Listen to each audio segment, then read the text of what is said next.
Assalamualaikum warahmatullahi wabarakatuh. Selamat pagi kawan-kawan petani porang semuanya. Alhamdulillah pada kesempatan pagi hari ini ya, di daerah kami itu semalam baru saja diguyur hujan. Tentunya dari sore ya hingga malam itu hujan cukup deras juga. Kemudian untuk sisa-sisa dari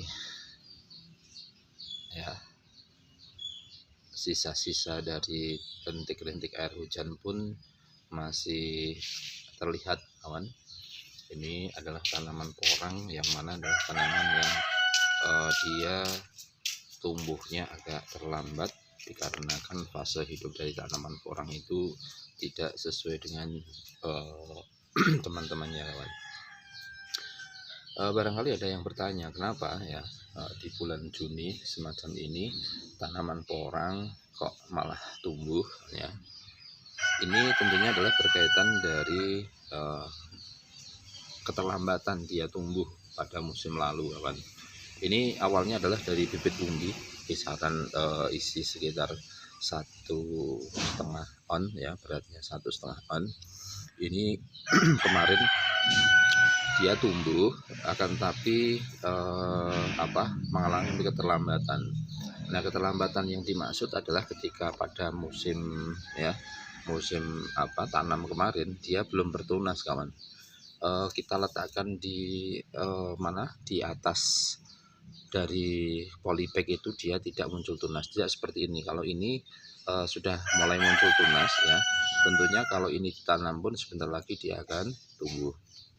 Nah, yang mengalami fase semacam ini biasanya mengalami keterlambatan muncul tunas ya, keterlambatan muncul tunas, atau barangkali dia adalah bekas dari yang umbi tumbuh bunga ya, kemudian dipotong.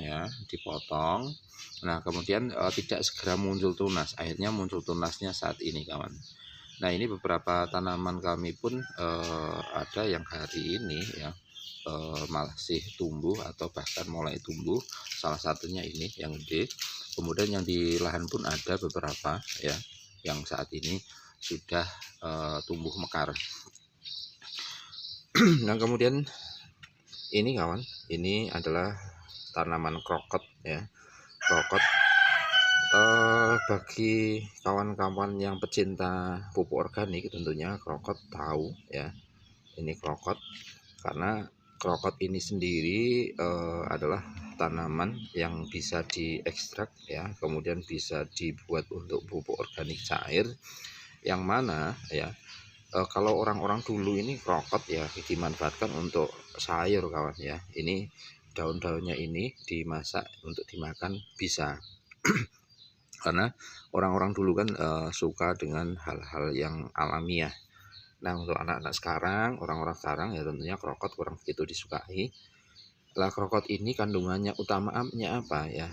Untuk krokot ini kandungan utamanya adalah kalium, kawan ya, kalium. Nah, apabila kita itu untuk membuat POC yang tentunya harapannya adalah untuk memperbesar umbi ataupun katak, maka krokot ini baik untuk dimanfaatkan. Mayoritas untuk penyerapan dari kalium ya, atau pembuatan POC yang kandungan utamanya adalah kalium, itu biasanya menggunakan dari serabut kelapa atau tepes kelapa kalau saya bilang.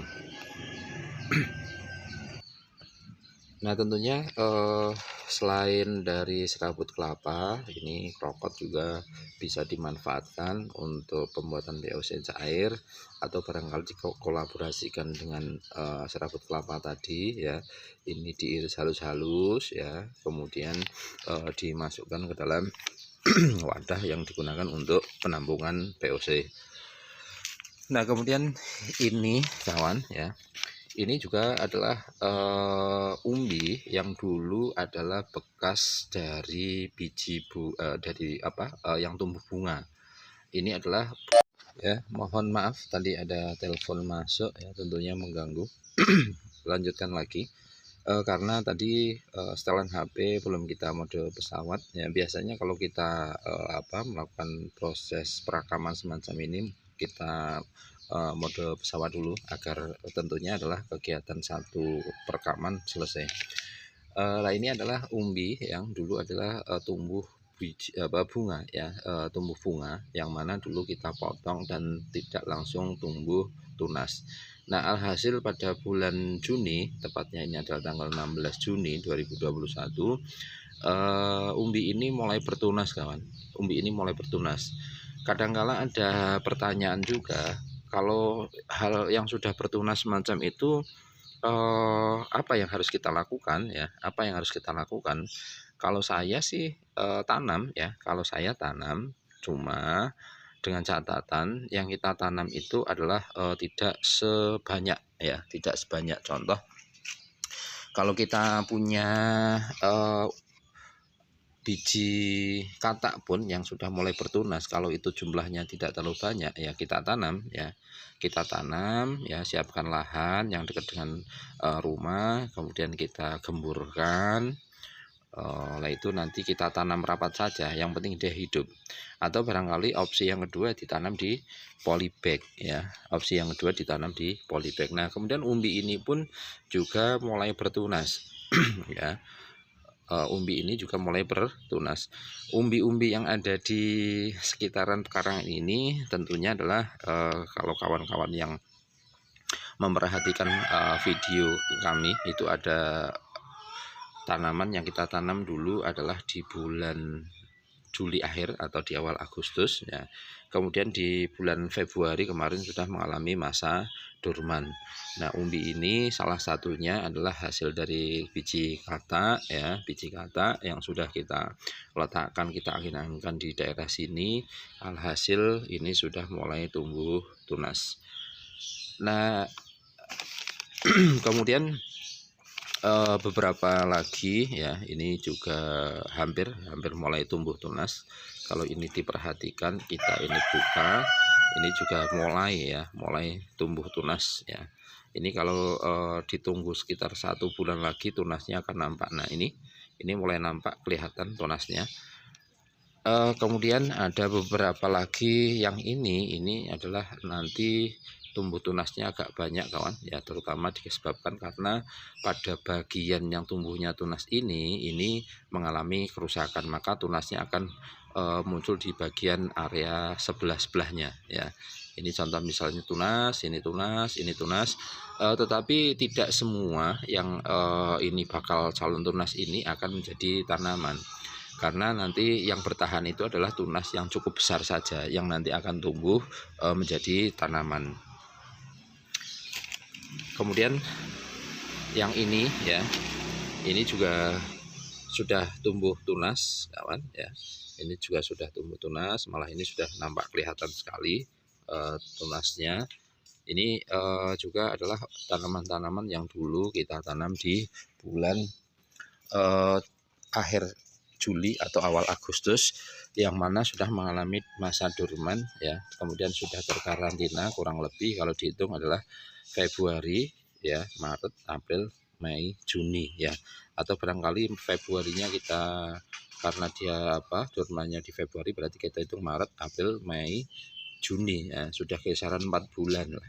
4 bulan dia mengalami dorman, sudah istirahat, maka saatnya dia untuk tumbuh tunas. Berarti ya kesimpulannya, untuk tanaman-tanaman baik umbi maupun katak ya, kalau dia sudah istirahat selama sekitar 4 bulan, maka dia mulai akan tumbuh tunas. Nah contoh misalnya ini, kawan, ini juga katak yang kita letakkan di polybag, katak-katak reject. Nah ini pun sudah mulai tumbuh tunas. Ini kita letakkan ya, dia nanti tumbuh dengan sendirinya. Contoh misalnya juga ini juga adalah tanaman-tanaman yang tentunya berasal dari katak ya, katak-katak reject, yang kita letakkan saja di polybag semacam ini, dan alhasil sekarang sudah mulai tumbuh. Karena katak yang sudah tumbuh semacam ini indikasinya adalah katak yang dulu lepas di bulan Januari akhir atau di awal Februari. Sekarang sudah mulai tumbuh tunas karena masa dia istirahat kurang lebih 4 bulan sudah terpenuhi, saatnya dia mulai untuk tumbuh. Nah, kemudian ini lagi kawan, ini adalah umbi yang rusak ya. Ini bekas dari bunga, tumbuh bunga. Ini sudah mulai tunas juga, sudah berakar. Ini ada 1, 2, 3, 4. Nah, tunas besarnya ada 4, kurang lebih kalau kita ini tanam nanti kurang lebih nanti jadi 4 tanaman kawan.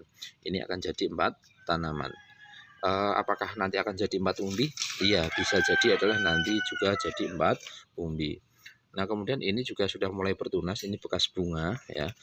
Nah, mayoritas umbi-umbi yang ada di sekitaran sini itu sudah mulai muncul tunas kawan ya, sudah mulai muncul tunas karena umbi-umbi yang kita letakkan di sini itu adalah mayoritas tanaman-tanaman yang kita tanam di sekitaran rumah, yaitu di awal Agustus tadi. Nah, kemudian tentunya kawan-kawan ada yang bertanya ya, kemarin itu untuk menaruh umbi belahnya itu seperti apa. Ini adalah hasil umbi belah yang kemarin pernah kita videokan di malam hari ya. Hasil umbi belahnya itu kita hanya taruh di sini karena hanya ini sampel ya, sampel 8 potong ya, 8 potong kita taruh di sini ya. Di sini ini tidak terkena air hujan ya, akan tapi dia terkena pantulan dari sinar matahari, dan kemudian dia juga terkena hembusan angin yang berembus di sekitaran rumah. Alhasil umbi ya ini tidak kita beri apa-apa kawan ya. Setelah kemarin kita rajang-rajang, kita iris-iris itu ya, kita buka di sini biar lebih kelihatan terang. Umbi-umbi ini ya, yang dulunya pada malam hari itu berarti sudah sekitar 4 hari yang lalu itu kita rajang-rajang, itu hanya letakkan di tampah semacam ini dan kita letakkan di teras tanpa diberi abu, tanpa diberi fungisida atau diberikan obat-obat yang lain. Asalkan kemarin kriteria umbi yang dijadikan umbi belah itu terpenuhi, akan aman kawan ya. Ini akan aman ya. Potensi untuk mengalami pembusukan itu sangat kecil kalau kriteria umbi yang dijadikan umbi belah itu sesuai atau terpenuhi. Nah, ini hasilnya seperti ini. Ini pada bagian yang dulu bisa dikatakan terluka karena sisa irisan ini, saat ini sudah mulai mengering ya, sudah mulai mengering. Nah, ini sudah mulai aman kawan ya, sudah mengering ya. Kalau kita tekan juga sudah keras ya. Pada bagian ini tidak mengalami pembusukan. Ini juga sudah mulai kering. Mayoritas sudah mulai kering semacam ini ya. Ini juga sudah kering ya, pada bagian lukanya sudah mulai kering. Ini hanya kita angin-anginkan saja. Lah nanti ya, pada saatnya dia nanti mulai muncul tunas biasanya di daerah sini ya. Di daerah sini ini yang bekas muncul tunasnya, atau bahkan nanti di sekeliling kulit umbi semacam ini. Nah, oleh karena itu ketika kita membelah umbi ya, maka agar kita mendapatkan hasil yang sesuai kita impikan, tentunya adalah kriteria-kriteria untuk pembelahan umbi itu, umbinya itu harus tua, kemudian dia pada bagian kulitnya itu sudah terkarantina, sudah kulit ari ini sudah keras ya. Kemudian dia belum muncul tunas ya, di sini ya, pada bagian yang biasa muncul tunas itu belum muncul tunas. Nah, itu baik untuk dijadikan umbi belah kawan ya, dijadikan untuk umbi belah. Nah, umbi belah ini tentunya nanti akan menekan biaya dalam pembudidayaan porang kawan. Nah, kalau umbi-umbi semacam ini, satu beratan semacam ini kalau hanya kita gemburkan maksimal, pupuk dasarnya kita cukupi ya, target semusim dapat 1 kilo terpenuhi insya Allah ya.